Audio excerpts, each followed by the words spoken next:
Good afternoon. That's pretty bad. That was pretty bad. I'm up here this afternoon to make a presentation to someone that has meant a lot to a lot of folks.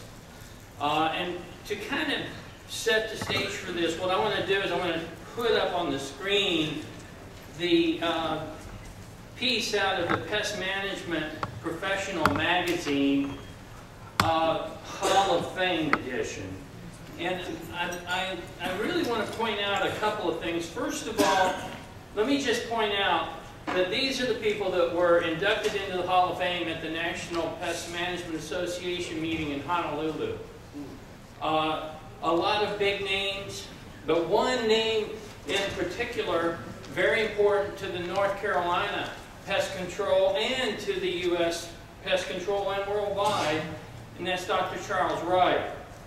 But the one thing I wanted to point out was this right here, the Godfather. I couldn't have put it better myself, and I have made certain comments at times, but I couldn't have put it any better myself. I think Dr. Wright is by far the godfather of the pest control industry as a whole, whether it's here in the U.S. or in other places, but most assuredly and most definitely here in North Carolina. I'd like to ask anybody that has taken Dr. Wright's class at North Carolina State University, if you would, please stand up. I'd like to point out the number of people that he has touched in the industry here in North Carolina. Thank you. Now, there are those of us that I would not necessarily say graced his presence, but we kind of hung around in the classrooms and so forth with Dr. Wright. And we also received some degrees, but we all count him both as friend and mentor.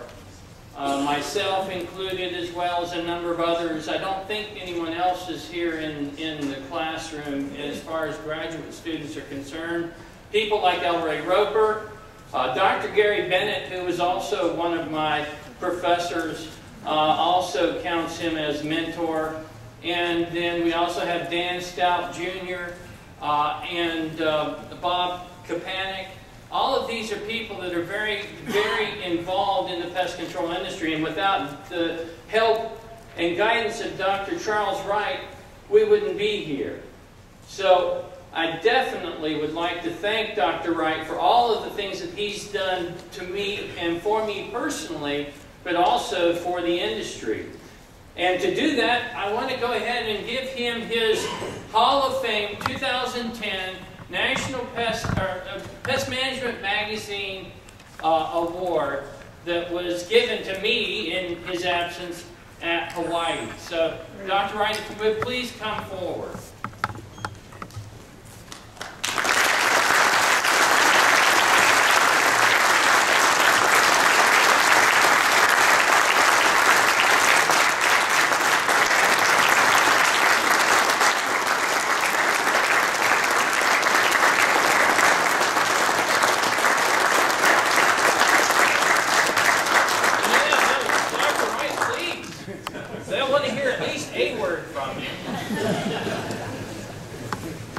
Part is a surprise. I will say it does me pleasure and good to see so many people in this room.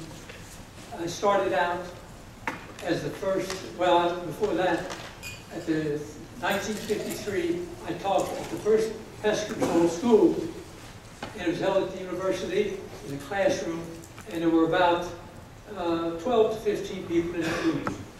And that was the third year that it had been offered. And then I also worked as a structural pest inspector, the first one, for a number of years. And I really enjoyed that. I got to meet a lot of people through that as well. The thing that I've always stressed is this is a practical. You've got to be practical. You can't be all highfalutin and everything. And in my teaching, we went out, and many of you in this room could tell that, we went out and we did the work, whether it was for rats or whether we didn't have any bed bugs at that time. Now, when I was with Wilson for 5 years as technical director, we did have some bed bugs, but then they disappeared, and then they didn't start back later on. And maybe I'm happy of that, not to be trying to teach students about bed bugs in the field. And I will say thank you a lot, and I've enjoyed it. It's been a real rewarding career to be able to just be here and to work with you all. Many times I knew some of you here, I knew the grandfathers of them. I know, I'm looking at the front row, I know Dave Dodd, for example, and different ones that I knew real well that are in this room that are no longer with us. They've got the children and the like. And I thank you very much.